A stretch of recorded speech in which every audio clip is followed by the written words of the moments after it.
झेप मराठी, आरसा महाराष्ट्राचा। धुळे तालुक्यातील अजनाळे गावात पोलिसांवर दगडफेक, पोलीस निरीक्षकांच्या गाडीची तोडफोड, सलग दुसऱ्या दिवशी हल्ला, 2 पोलीस गंभीर जखमी।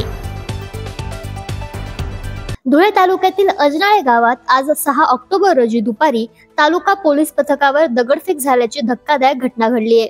या घटनेत तालुका पोलीस स्टेशनचे निरीक्षक धनंजय पाटील यांच्या वाहनाची तोडफोड करण्यात आली असून या हल्ल्यात 2 पोलीस कर्मचारी गंभीर जखमी झाले आहेत। विशेष म्हणजे सलग दुसऱ्या दिवशी पोलिसांवर हल्ला झाल्याने खळबळ उडाली आहे। मिळालेल्या माहितीनुसार ही घटना आज 6 ऑक्टोबर रोजी दुपारी 3 वाजेच्या सुमारास घडली। जमावाने केलेल्या दगडफेकीत तालुका पोलीस स्टेशनचे कर्मचारी छोटू खांडेकर आणि महेंद्र गिरासे हे गंभीर जखमी झाले आहेत। त्यांच्यावर उपचार सुरू आहेत। घटनेची माहिती मिळताच निरीक्षक धनंजय पाटील घटनास्थळी गेले असता त्यांच्या वाहनावर देखील गावकऱ्यांकडून हल्ला झाला। या हल्ल्यात त्यांच्या गाडीचे मोठ्या प्रमाणात नुकसान झाले। दरम्यान काल 5 ऑक्टोबर रोजी देखील निरीक्षक धनंजय पाटील यांचे वाहन चालक अजनाळे गावात गेले असता त्यांच्यावरही हल्ला झाल्याची माहिती समोर आली आहे। सलग दुसऱ्या दिवशी पोलिसांवर हल्ला झाल्याने प्रशासन सतर्क झाले। घटनेनंतर पोलिसांनी तत्काळ अजनाळे गावात पोलीस बंदोबस्त तैनात केला असून 3 ते 4 महिला संशयितांना ताब्यात घेतल्याचे समजतं।